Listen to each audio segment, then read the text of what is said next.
All right, and we are live. All right, cool. All right, folks, welcome to the show.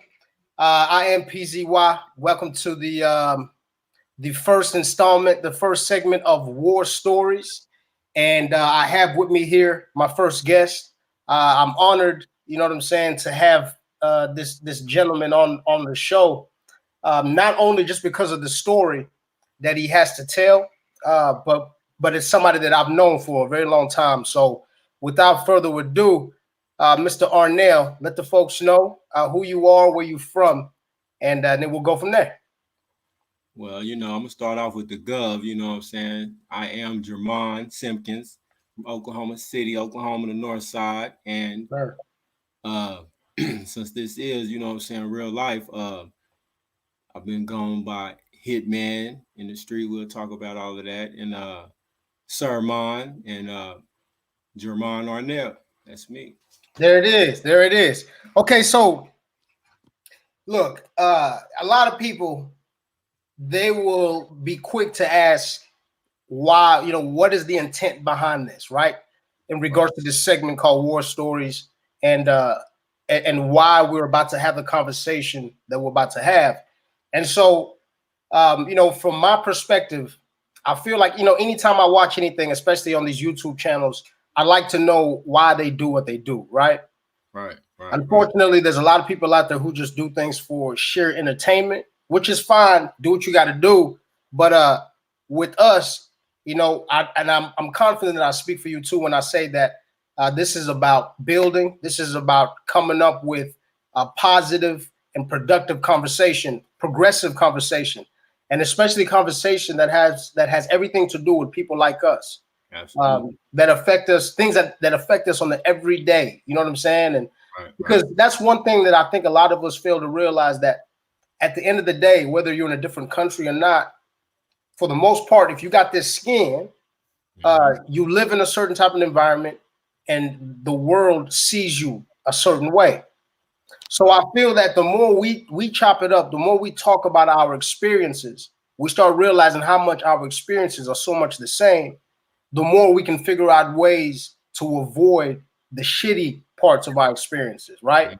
Yeah. Yeah. For The real. things that we could prevent, and then maybe and hopefully in these conversations, we can help somebody. It doesn't matter, they don't have to be black. It's just most importantly, that is the intent on why I want to do this, is that because there's a lot of us in these situations where I feel that older homies and I'm saying, people that have made it like you, if you're able to share your story and let people know, like, look, this is what I did, this is what I shouldn't have done. I Right. guarantee that somebody who is about to be in that same position, or who has been in that same position, they can understand and maybe even change someone else's life. True. Yeah. So for you, why do you do this? What made you agree to coming on the show? Man, basically the same. However, it's all about, man, me just being that young boy with no guidance and self for the wrong group of guys guiding me. Right. And me, like you said, being have gone through and survived, and basically just came through all of that. And Absolutely. I just feel obligated, man. You know what I'm Yeah. saying? Just naturally to wanna, you know what I'm saying, just see uh people making better decisions. You know what I'm saying? You know how older people be like, man, if I can go back and do this and that, like, man, I just want to be preventive on that, man. You know what I'm saying? Absolutely. Proactive, Absolutely, bro. proactive, man. I have five biological sons. You know what I mean, ranging from 18 to 5 years Got old. it. That's starting five right there. Yeah, you know what I'm saying. So it's I just Yeah. want to be preventive, man, because I've been through it at a young age, man. You know what I'm saying?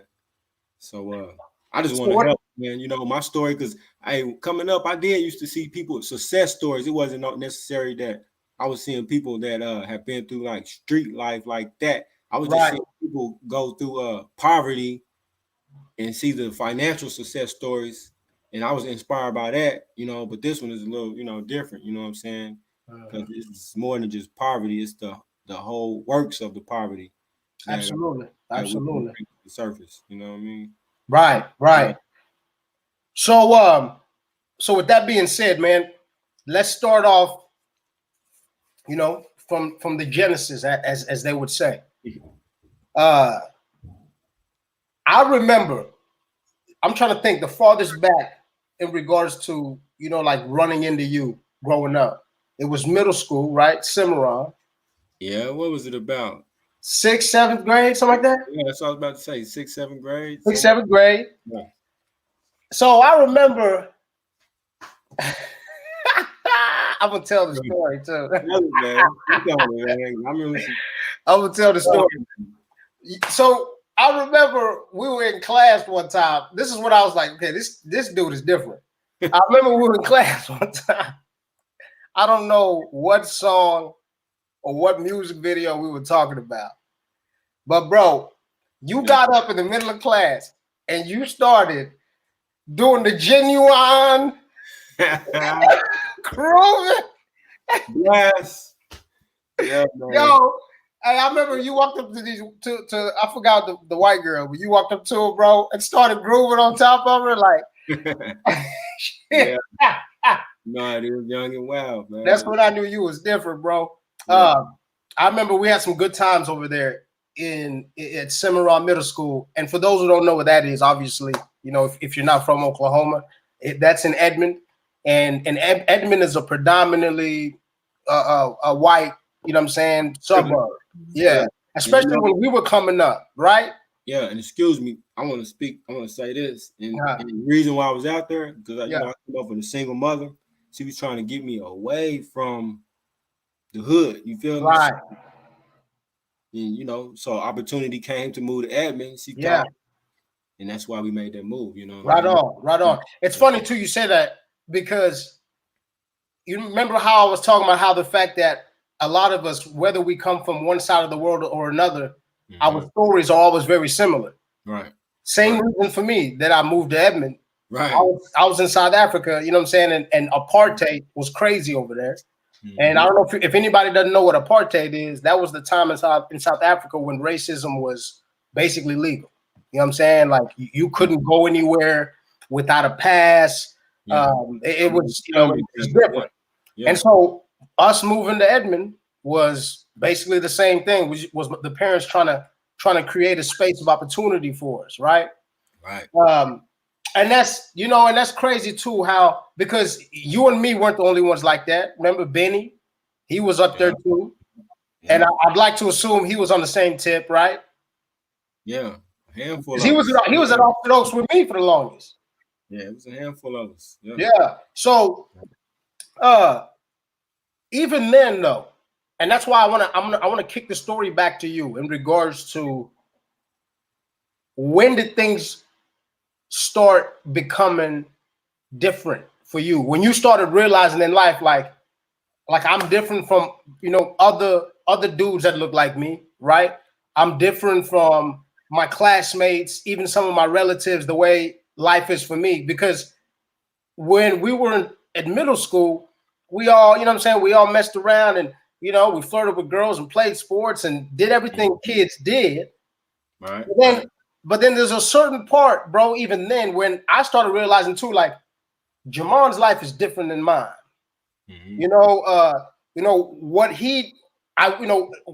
based on what you would tell me or, the way you moved or whatever, there was a difference, right?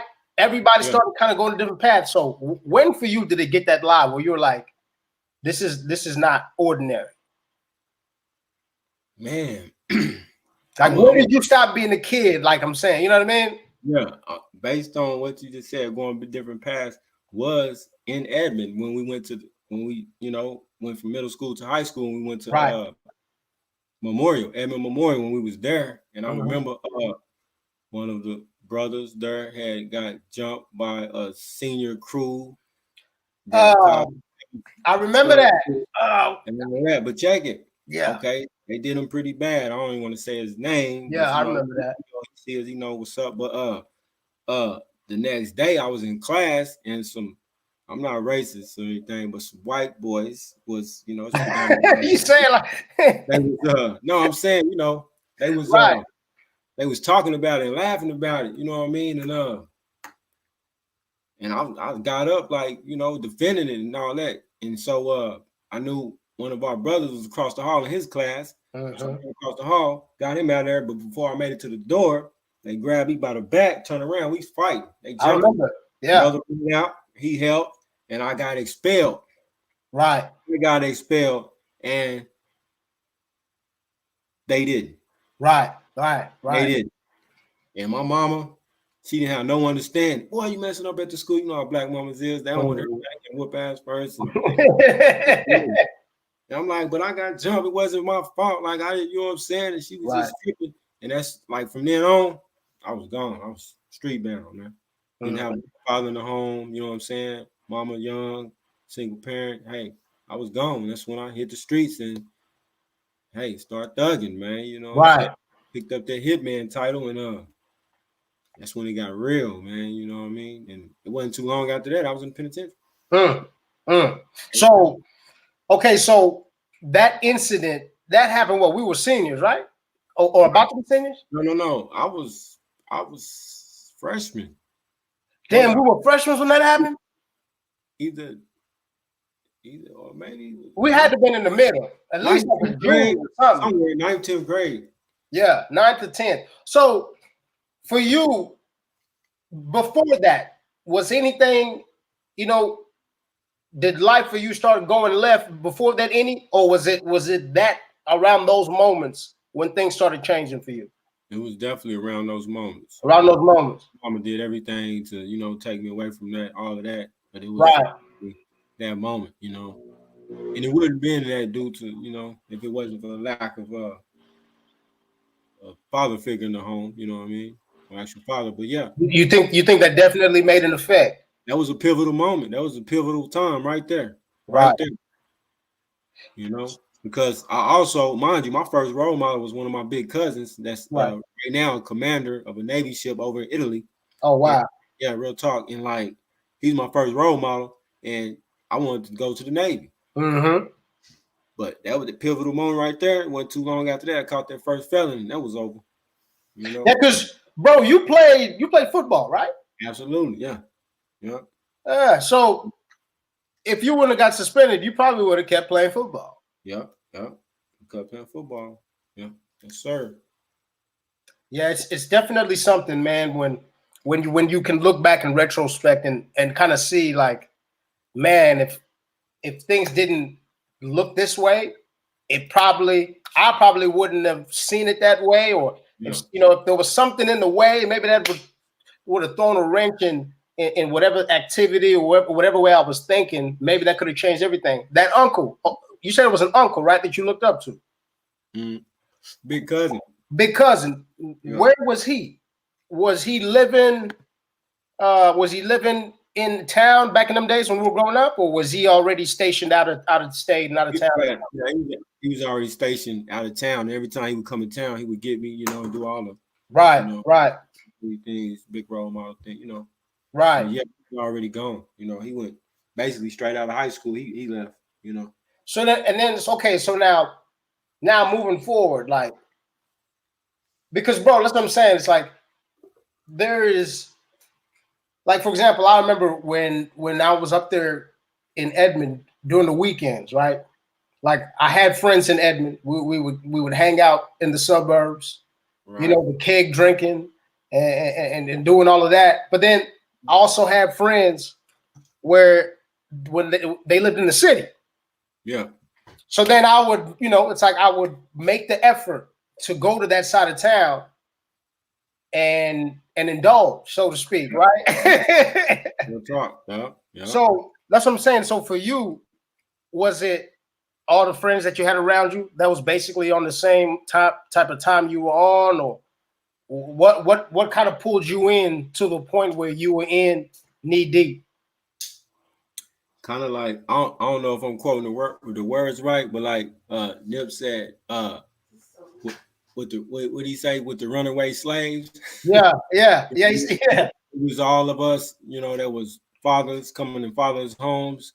I mean, it was just male bonding, you know, boy bonding. We was, you know, young boys. Right, You know, right, we just clicked together. We all had the same stories, you know what I'm saying? And there it was. We didn't have any guidance, you know what I mean? right. We didn't know any better. You know what I mean? Okay, so I mean, you know, so we don't obviously any type of question that you feel like you don't want to answer, just go ahead and say it. You know what I'm saying? Just let me know. But in regards to the street element side, can you mention who you ran with? Like as far as you mean the gang? Yeah. Gang, because I definitely was at the gang. So who are you running with growing up? North Island Power Road. Now, for you, was it something where family members were part of it already too, and it was something that you were kind of born into, or was it just environment? Yeah, it was, you know, my family, you know, lived in that hood, you know what I'm saying? So Right, that's where I came up at, you know what I mean? So it was off the porch there, you know what I mean?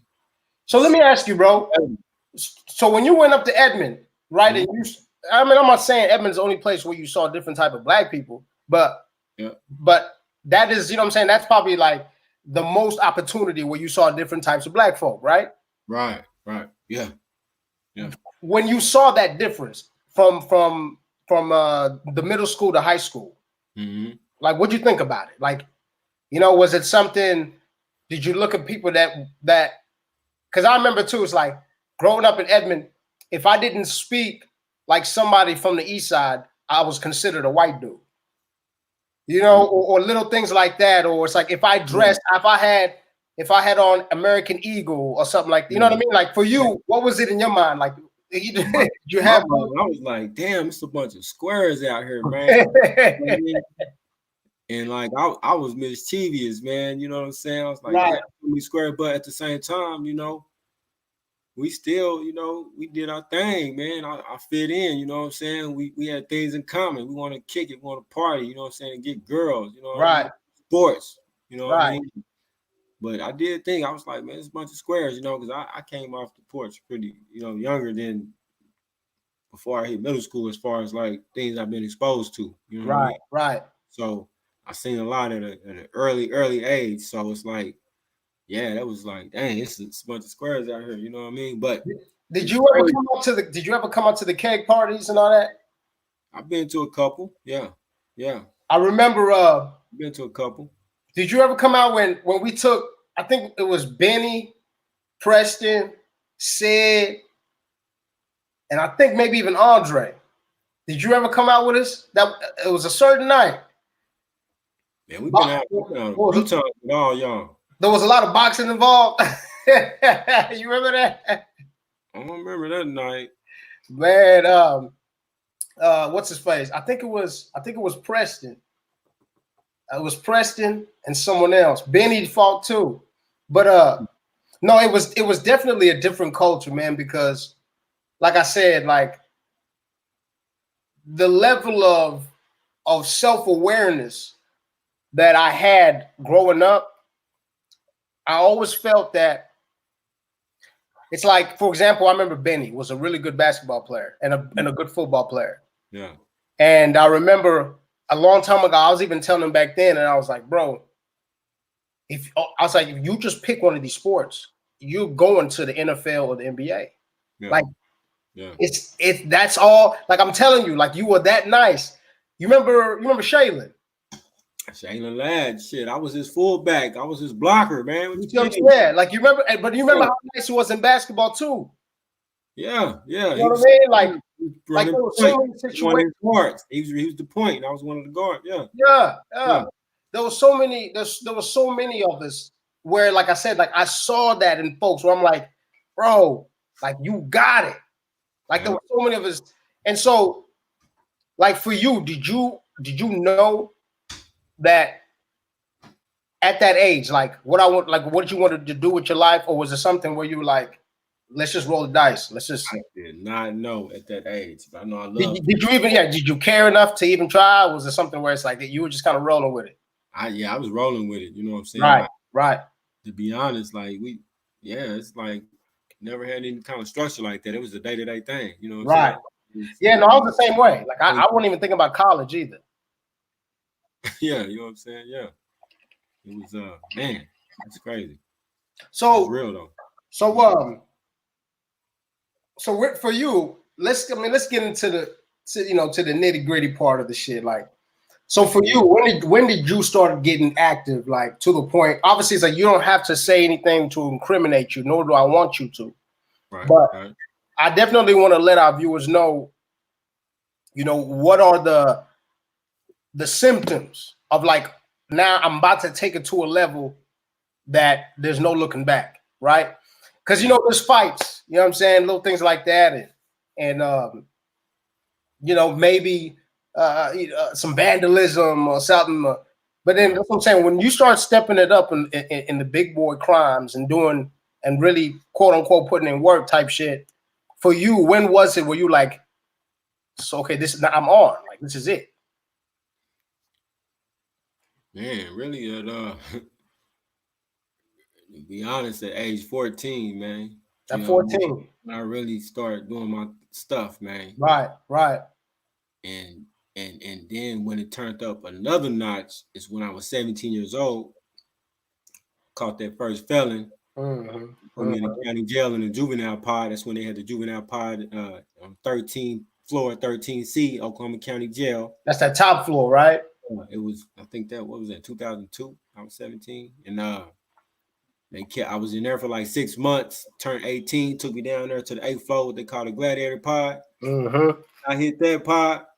It's adult world then. That's when it really kicked in. You know what I mean? Which was it? 8D? 8C, 8 Was Charlie. it 8C? Yeah. Hey, and it wasn't even a month after that. I was on the yard. Penitentiary. You know what I'm saying?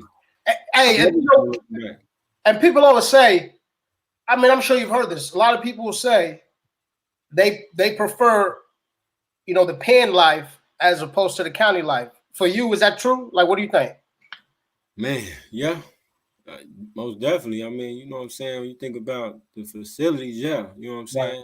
Right. Because humans, we want pleasure, we want what's best. You know what I'm saying? We don't want nothing raggedy as opposed to something that's better, comfortable. Yeah. So that's why that is, Mm-hmm. Mm-hmm. Yeah. Yeah, because it's a little, man, I'll tell you what, bro. The last time I had to go sit down for something was the time that it made me realize, do I keep going down this road and become the animals that I'm around, the demons that I'm around, or do I have a soul? Like, do I, you know what I'm saying? Like, do I have humanity still? Because, bro, like I said, like, there's demons in there, bro. There's straight up people who they don't need to be out. There's people that you can't even explain why someone has so much hate inside of them. You can't even, it's like you can't even figure out why. Yeah. And so for me, like, that's when I had to differentiate the type of person that I wanted to be. Am I part of this? Do I really want to walk this walk? Or am I somebody who actually had, like, I have emotions? Like, I really, you know what I'm saying? Like I really care about my life and the lives around me. Right. For you, when was that moment for you? Was it in the county or was it in the pen? Mine was in the pen, and like, kind of like yours, you said as far as like all these people full of hate, demonized people or whatnot. Yeah. Mine was different. Mine was like I hit the penitentiary, and it was a whole, in the streets it's black on black like a mug, Right. different hood color, all that old BS. But anyway, in the penitentiary, I seen something. All right, that first bid I hit the pen, what 17, 18, did 23 months, got out for only 14 months and went back with 6.5 flat. But when I took that trip back, when I hit law in the penitentiary, when I first started like thinking, oh man, I need to stand on my own, go my own way. When I start seeing the BS watered down, is with this, I ain't gonna say no names or nothing, but I seen people from where I'm supposed to be from, right? Mm-hmm. Socializing with people from the other side that have done the ultimate wrong to people from our side. So that was a big eye opener. I'm like, damn. So you mean to tell me we risking it all out here on the streets, but this is what's going on in the joint? Like, hold on, we in the streets. It's all out war against each other. Right.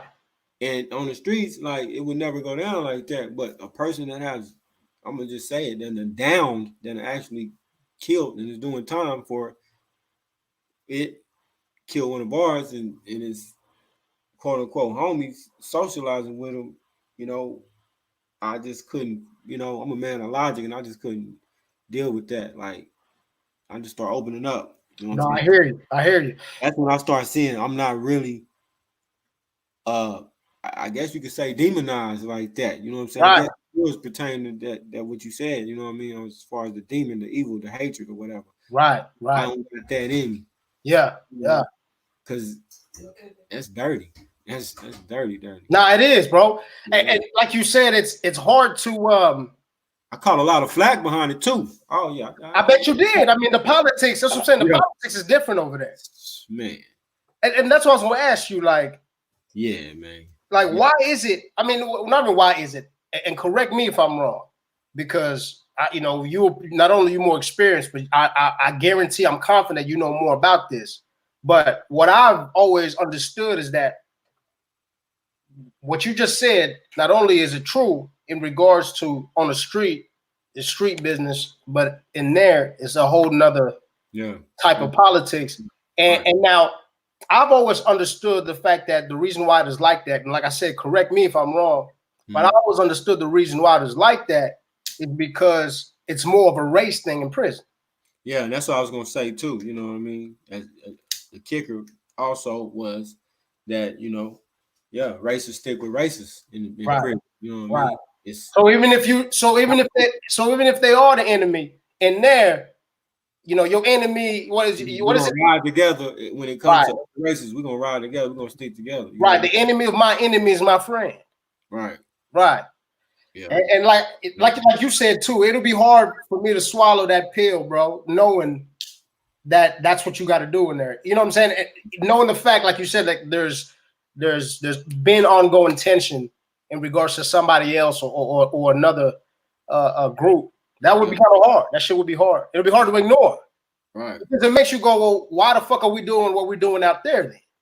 Man, you're right. For real. And then it opened me up to this point, to this level of I'm not even looking at these, these Crips as enemies anymore. I'm looking at them as brothers. I just got to start, on down the line, looking at them like, shoot, we both black, like we both come from the same struggles and and all that. Only thing separate us is this ignorant ass hood and this color shit. You know what I'm saying? That's the only thing that make us separate. That's what and here I am today. You know what I mean? Sound like that seed. That was somebody dropped that seed in there, and it grew. Yes. Well, that's for real. That's real. So when that happened, how long were you already in? That was on my second bid. So let me see. That was like my second year into the 6.5 stretch that I did. Yeah. Because I stayed in the county probably like 17 months. So I bet it was hard to. It was harder to know that, right, and understand it. Right. And knowing that you still got more than 70, more than 80% of your time to do. Yeah, for real. So what do you do then? Did you just play the politics, or what? You just kind of go Lone Ranger? What would you do then?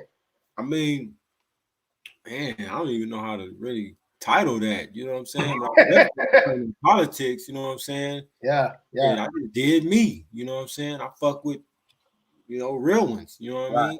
Right. Like, as far as, man, I don't even know. Like I'm independent. Like, I didn't need homies to be tough or like homies to eat or survive. Like, I've always been self-sufficient, independent. You know what I mean? So, hey, and just certain people respected it, and then we just sort of clicked. You know what I'm saying? Right. Because within organizations, everybody, you got circles within circles already. Mm-hmm. So It just came in like that. You know what I mean? You know. So what you said? You said what was the first? What was the first spot you was at? When I When was you pulled chain. 17, 18 pull chains, I went to they actually took me to another county jail. They had a DOC contract called it was Ottawa County Jail in Miami, Oklahoma. Stayed there about 6 months. Then they shipped me to a minimum called McLeod. And that was like a fucking work camp. And how long were you there? Short, man. Short. I don't remember. It was short, only a few months, man. Before they shipped me out of there, shipped me behind the fence to Stringtown is what they call it. It's Mac Alfred is the name, but it's in Stringtown. They call it Stringtown. I stayed over there. On my first bid, I did the rest of my time there. It was a total of 23 months. I don't remember how much I stayed at Stringtown with the rest of it. But then I went to I got out for 14 months and turned around and went back. And and where I go from there? Oh, I pulled chains from the Oklahoma County Jail, and guess what? They put me back on the Green Lizard and send me right back to the Oklahoma County Jail because they got a DOC contract. Damn. Why y'all call it what's the Green Lizard? Tell the folks what the Green Lizard is. Oh, that's the penitentiary bus. You know, you shackled down, man. You know. Why do y'all call it? Why'd y'all call it the Green Lizard? I don't know. It's rough. It's a rough ride, and it's green and long, and it's rough, man. And it's rough, and the motherfucker rough. No bathroom, man. Shackled at your ankles, shackled around your waist with your hands. Ain't no bathroom. You're gonna be on there for hours, man. Hey, bro. Are these the cells over at the Mac? That's McAllister, man. That's the death castle, man. That's the rotunda. You step in that mud, you smell death. You feel it. Everybody says it. So they had open bars like this. Like, were they all open bars like this? That's the old F cell house. Okay. So that's the old F cell house. So right now that's like shut down, but they got certain sections of it that's open, but not that middle part. Right. It look nothing like that, man. It's horrible. Death castle, I promise you. Let me ask you, because a lot of people say that too, that when they pull up, there's a certain feeling that they get just because of the look of the place. Oh, was that something that you went through too? Yeah, absolutely. You know what I mean? I'm human. I have nature instinct. Yeah, you pull up, it look like a big abandoned castle. It seems like when you go in there, you're gonna see bats flying. Matter of fact, you do see birds flying through there. But, for real, you know what I'm saying? Could be bats, but for real though, I'm serious. It's like a vampire living there, mom. Yeah, for real. But like, and when you step in that open space that you just showing the rotunda, yeah, that's how I look today. You feel it. It's like you can feel the death, all the gory. You know what I'm saying? Like for real. I done seen people. I remember before I ever went there, my first bid in the pen, because you went on the Green Lizard, you're gonna be riding, dropping people off at different pens till you get to yours. Man, I remember seeing somebody cry, tears, man. They was so scared to go up in there. Like crying, like loud, like baby, like crying, like about the asshole. Like a big ass kid, you hear me? Damn. They were looking through that window, like, oh no. You heard about that place. Let me ask you though. I mean, I already know crying was. Go ahead. I didn't get to tell you on the second bid is when I went to Lawton, and then that place you showed, right? Big Mac. Well, I went to Lawton, got shipped from there, went back to Stringtown, got into a situation. You know, we can elaborate on all that. You know what I'm saying? It's known. And then I went to McAllister. You know, that's maximum security. I did my last 3.5 over there, discharged from over there. It was so let me ask you why. I mean, I feel like this is a pretty self-evident type of question. It's like it's self-explanatory. But the cat who was crying, more than likely. And obviously, this is for anybody who is probably, in the middle of all this, that type of living. For somebody who cries on the bus, how are they treated, and what would life be like if they stay on that type of mindset? It was too late for him then. Stay or not, he gonna have to stay on it now. You know what I'm saying? He's a bitch, man. You know what I'm saying? So what? Now, So I'm saying no respect as a man. Like people wouldn't treat him with any respect. No respect. They're gonna take his stuff. You know, he might run across some homosexuals that might, rape him or turn, what they call turn him out or whatever. You know what I'm saying? So I mean, is it really still like that? Like there's still booty bandits out there like that? I've seen that, man. I've seen some young people come in and got their cheeks busted. I've seen it, man. God damn. I bet that would break somebody's spirit, bro. Just you know what I'm saying? Like all your emotion, like your manhood. I bet that shit would just take all that shit away from you. Hey, for the record, I didn't like actually see him doing the stuff, but you in the environment, you can see. Right. You know what's going on. You know what time it is. Right. Right. You done seen a motherfucker come through and now they walking different. Yeah. Yeah. You know what I mean? So, nah, man. I look, a lot of people say, I mean, is it something where they take it, or is it something where like it's an agreement? You know what I'm saying? Like, is it still that? Man, it's just on some wild shit. it's all that shit. They be manipulating them, threatening them to turn them out. Yeah, man, it's all bad.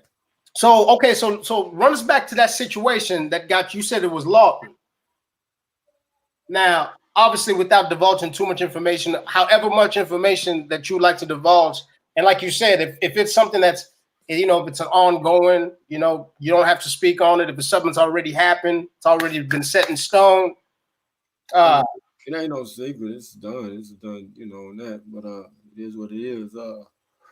Shit, I was disrespected by somebody, and you know what you're supposed to do. Mm-hmm. I got excessive on handling them up. Right. And I was shipped. I was locked down, and one of my close partners, he was locked down and shipped too. He wasn't even around when it happened. It was just that. But it's crazy how it happened because the politics is so crazy. Like they didn't even they knew I did it, but they couldn't do anything to me because they really didn't have any evidence and nothing and stuff. But it was speculation, so that's why they locked us down. But the reason why they locked us down, I don't know if they did fabricate it or not, but they came out with some type of kite, which is a note that said, if you don't get Jermon Simpkins and my other partner, I ain't gonna say his name, off the yard, we're gonna kill him. And I'm like, what the fuck is this? Like, are you serious? So since it's a direct threat, they had to move you. I think it was fabricated by the police, to be honest. You know what I mean? But you never know, man. But I'm just saying, just because of that threat, they got to move you now. Yeah. Right? Because of anything. I ain't gonna lie, I gave them hell, man. They locked me down, man. Man, I gave them hell. I was doing things. So for you, were you the type of cat that was, it was like you trapping the mouse, right? Or were you the cat that you just grabbed the mouse, you just went straight to it and got straight to business? Or were you the cat with that, you know what I'm saying? Like he think he about to go do this until he run into that. No, I wasn't playing chess then. I was, just straightforward. You know what I mean? Straightforward. Yeah. I mean, and to be honest, too, man. You said about all that was evil, hatred, wicked. I guess you know what I mean. I was, You had to tap into that in the mix. Right. When you get in them situations, bro, do you feel like you already, like I said, you already knee deep where it's like it is what it is, or is it something that you were fighting, constantly? Like, y'all are pushing me to this. Now at that point, shit, it was what it was. Like, you know, wasn't Mhm. no pushing. I was, you know, just living that life. You know, that Right. come with it. That's part of it. You know, I was that. You know what I'm saying? That's what it is. So what's up with the with the with contraband and shit in there? Like, could you get anything you wanted Man, you see them all on social media every day, man. I had yeah, on you know, IG? smoking plenty. You know how it go, man. Money makes shit move, man. You know. Nah, Well, I even heard. what I will say though, Huh? put this out there, like I, they don't win all Hollywood. It never was a thing to you want to survive. You don't want to be no showboat, be all on social media and shit like that. I never understood that. You know what I mean? No, that's real shit. That's a good point for real. People's own though, you know what I'm saying? But right, you know. But I'm gonna just say out of all my time on the second bid, Right? I kept a phone like up until that last year. You know what I'm saying? Yeah.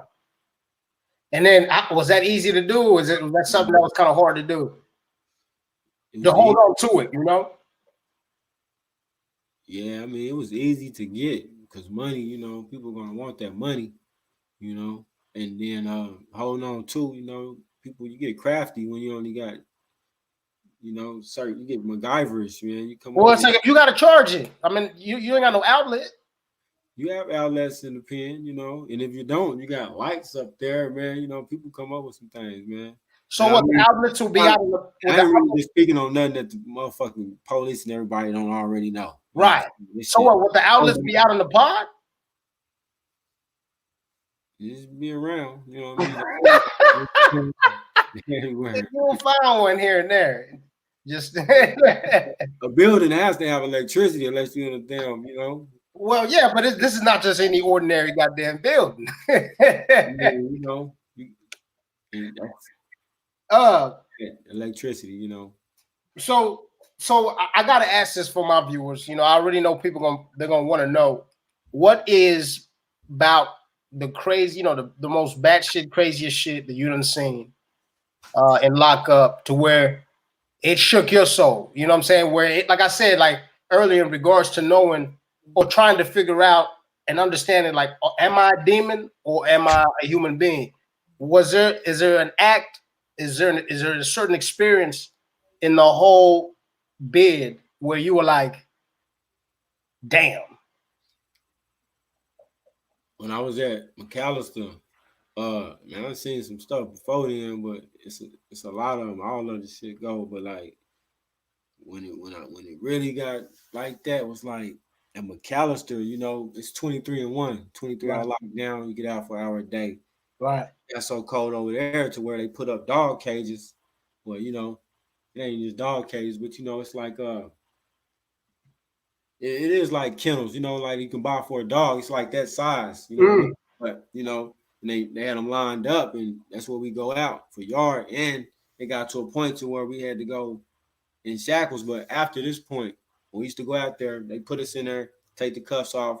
Each of us locked in a cage. If you got a celly, you and your celly in the cage. Boom, boom, boom, all lined up. So mm. the police help. You know the I'm gonna say, you know, everybody know about Big Mac, man. The whites run that mug, you know, from Yeah, yeah, favor over there. right. We seen them, but the police help them. And before we go out, we supposed to get metal detector down and everything. You raise your cuffs up, get metal detector down, all that. You go in your each cage, they take the cuffs off, slam, whoop. So over a period of time, the police allowed people to take tools out there to go work. And in due time, they ended up cutting holes in strategic cages. And then Right. on a particular day, coming out to the cage and crawling through, Wow. getting to the target, stabbing him down. And it's like they had to they had to Wow. strategize it in a way of like forcing certain people in certain cells to not even come out that day to map it out on who's gonna be where Right, right. stage that day. And I was like, oh yeah, it's lit. You know what I'm saying? It's lit. That's chess. But That's you that know chess what? you were talking about earlier. Hey, but you know what? And I say this, man. Hmm. Hey, it's it was humbling. No BS. It was to the point where you know that you in here, you in this death castle, and it's like you have no control over, like you have no favoritism. You just here. You know You're what I just mean? there, right? And Yeah. so, With lifer, everybody, been so here let's for. touch on just real quick. Let's touch on the different groups that were in there, because, like you said, on that level, races kind of click up. So, was there? I mean, obviously there was the Aryans, and then there was when it come to us.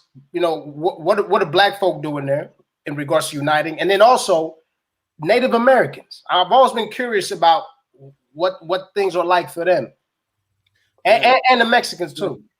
yeah, they all stick together. Everybody that you name sticks together. Like, you know what I mean? So the Native Americans, they do things themselves. Like they don't ride with the Mexicans or the whites or anything like that. They with their own rights for sure. And They, are they straight Indian, like Native American Indian, like not the white Indians we see on TV? I'm talking about like, are they the legit Indians that we know of up in Oklahoma? I mean, I guess mostly, you know what I mean. I wasn't just looking at them like that. I really don't, But can't. you know what I'm saying? Like they got the long hair. Yeah, They even got that look, like they got that Indian face. they got all that. They feathered up, man. Cause Yeah, you know nowadays, bro, if right now you can go outside and a white person would tell you they have Indian and you yeah. don't see not a bit of Indian in them. Of course, you had some of those sprinkled through there, most likely. You know what I'm saying? Right. Yeah, but more than likely, I'm assuming they'll rock with white folks because they look like. Yeah. Right? I mean, correct me if I'm wrong. I mean, of course, they're gonna figure out what your race is. You know what I'm saying? They want to get down to Did you have any white dudes that rocked with y'all, with us in the Yeah. and they were cool. They had no problems with the other white dudes or anybody else, or was it something where it was even worse for them because they were riding with a different car? I remember my first bid in the penitentiary when I was 18. When I hit McLeod, the work camp, it was an Indian over there. And, he was with the red team, and we almost had a fallout with the Indian car because they was like, he's Indian, he can't rock with y'all, and and so he was reputable. So some people stood up for him, and that was that. They was like, well, hey, he's y'all then, Yeah. we official with y'all, we, so it'd be like that, you know what I'm saying? Like, long as you got people, representing you on that, you know what I'm saying? You good on that, you know what I'm They'll saying? vouch for you. The people that's white and get banging blood or crip, you know what I'm saying? Like, right. This is really you, regardless Right. of what your race is. So all that shit be done after that, like, Let me ask you this too, because like I said, when we were growing up, we were around other races. For the most part, I always saw you got along with other races. So to say you haven't been exposed, we couldn't say that. Hold up, I got. What's up? You don't remember that time in middle school, man, when I think we was outside the gym, the white chick, I had on a hoodie. She was like, "You look like a monkey or something." I took that racist. Remember, I slapped her with my open hander.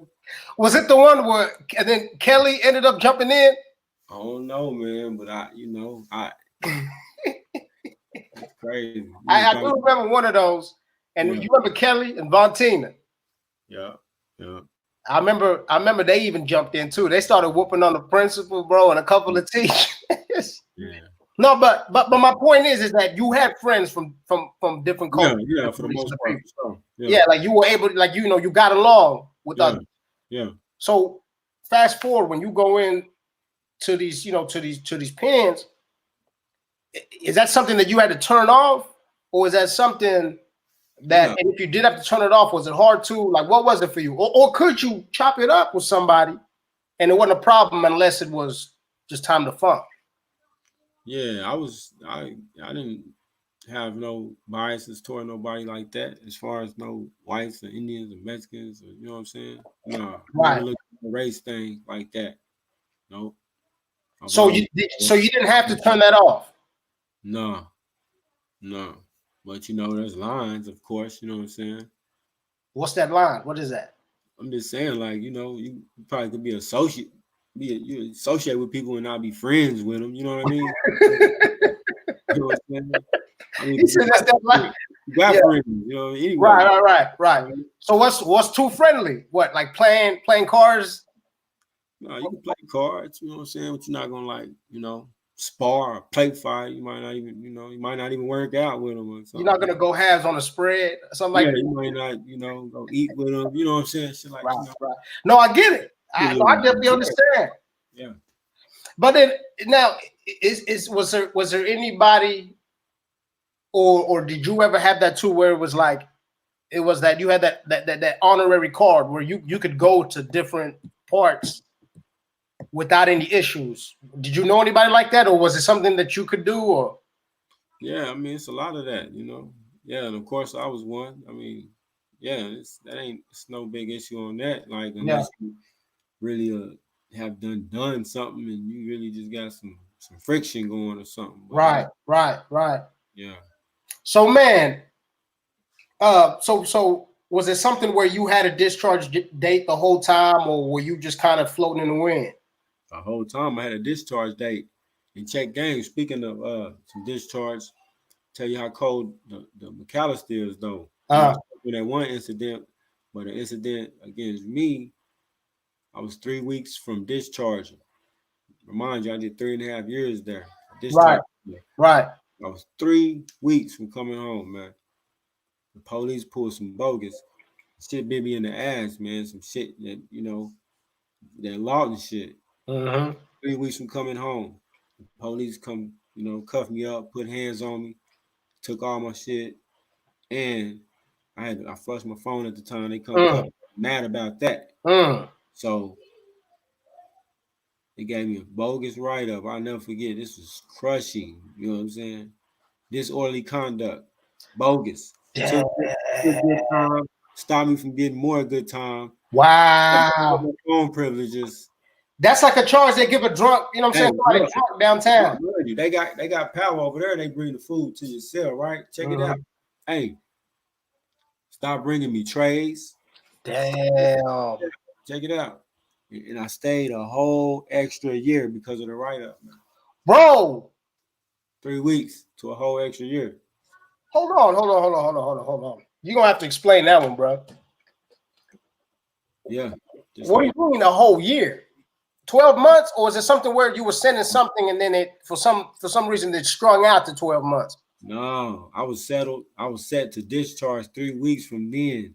But that write up, class A conduct, class A misconduct.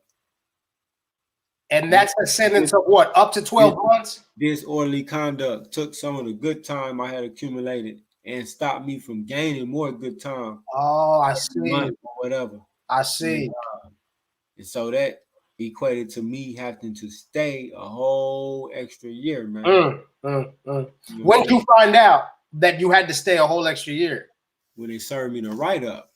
So that was they served it and sent me on that month. Damn. You know what I mean? So it wasn't nothing but like a week later. You know what I'm saying? Oh my God, bro. I bet that would have killed. I bet that killed. Yeah. So look, we got 7 minutes left. We're gonna go for an hour. I definitely want a part 2 because there's a lot more to your story. But I want us to kind of. You said what? We barely even scratched the surface, man, and got warmed up. Real shit. Man. So I want us to this last 7 minutes. I want us to slowly start segueing out of the pen life, and then when you touch back down, and how things went then, because I know a little bit, but I know that there's more that you can definitely put it on in regards to how. Almost been back 2-3 times. You know what I'm saying? So then let me ask you this, man, because you got kids, right? Did you had the kids while you were in there? Like what's the deal on that? The first time I went, one of my sons was born when I had a 2-month-old when I stepped in the first time, and the other one was born while I was still in the county when I got out. The first time I had no more, but when I got out the second time, I ended up having 2 more, 3 Right. more, 3 more. You know what I mean? Now, I mean, I'm sure I speak for you. Go ahead. My bad. Go ahead. No, I was just saying years after getting out. But yeah.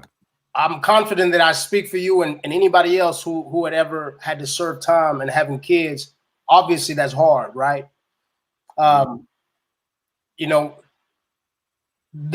what I'm saying? These are the times where, like I said, I hope people can learn from how you had to go through things to how they can prevent, even if they're in the middle of it, how they can handle it thus far. You know what I'm saying? From and going on. For you, what were ways that helped you gain a peace of mind, knowing that you got your little seeds out there and you can't, hold them as much as you want to and spend the time with them as much as you want to? What were ways that you could see him or you try to see him, you know what I'm saying, or you had him come visit, or like what was it for you that helped you pass that time? So maybe somebody else could, could use that advice. I don't know if I can give any advice on that one, because at the time I didn't have the mind or none of that for that. That wasn't even a worry of mine. So throughout the years, my my mama brought my sons to see me just about every month. Right on. I wasn't in that spirit of things, not until my fourth son. Yeah. I really gained fathership, that whole parental thing, Other than that, like I never had any type of connection. You know what I mean? Like what's that? Break that down before you keep. What's that parental thing you talking about? What does that mean to you? What is that? It's that feeling, that love, that pureness, that that I don't know. It's a parent thing, man. It's it's I've never had it before. You know what I mean? Until my fourth son. Yeah. And I love my sons equally. Yeah.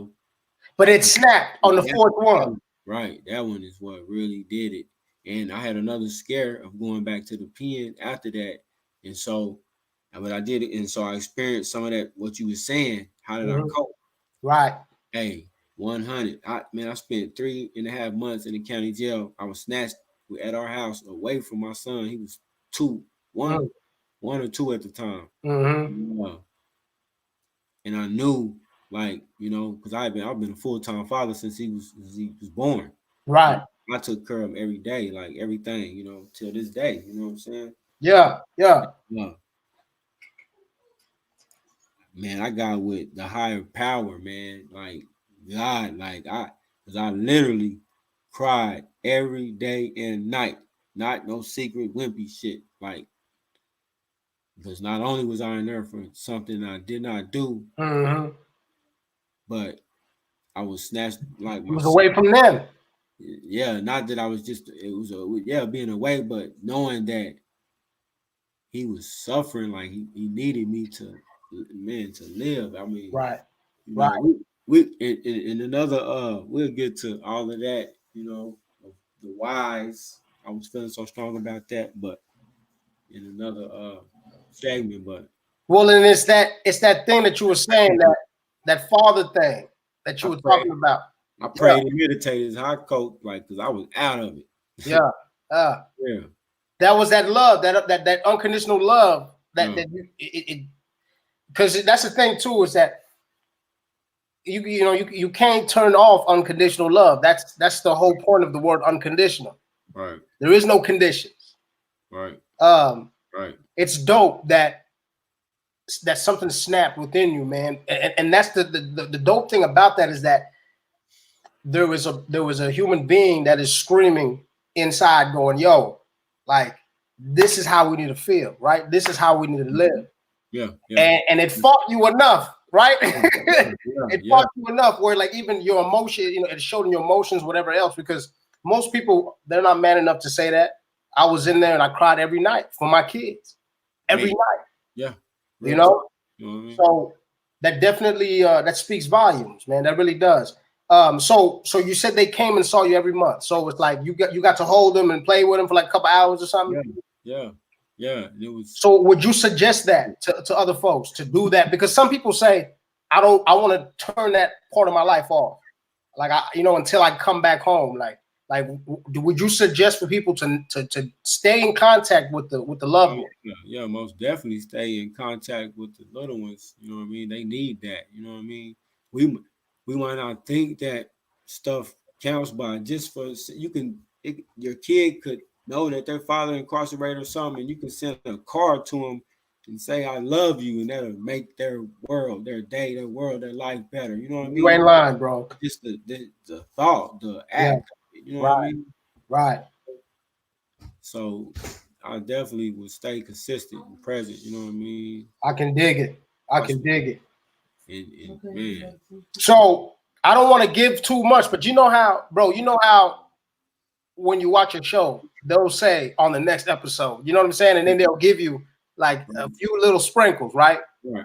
So I don't want us to talk, I don't want to throw too much out there, but the part 2, I would like for you to talk to the folks about the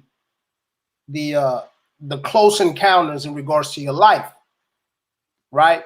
Yeah. How close you got to the other side to where I wouldn't even be talking to you right now. Man. And like I said, I don't want to give them too much, but it's definitely something where I am not only am I surprised, but it's definitely something that proves that you are here for a reason. If you were able to escape that part of that experience and be here talking to me right now. Man. So that's going to be for part 2. Bro, I always appreciate your time. Thank you so much. Folks, if you do enjoy this, please like the video. Most importantly, follow Jermon's page. He's got a lot of good things coming up. He's planning some really, really dope things to not only give back, but like I said, to kind of shed light in regards to his experience and how any way that can help anybody else who's gone through the same thing. Right. Even in regards to his IG, don't be scared to reach out to him if you have any questions. His IG right now is scrolling at the bottom of the screen, and also his YouTube page. So feel free to reach out to him. Like I said, if you guys have any questions, and we're going to do part 2 sometime this week. Is that cool?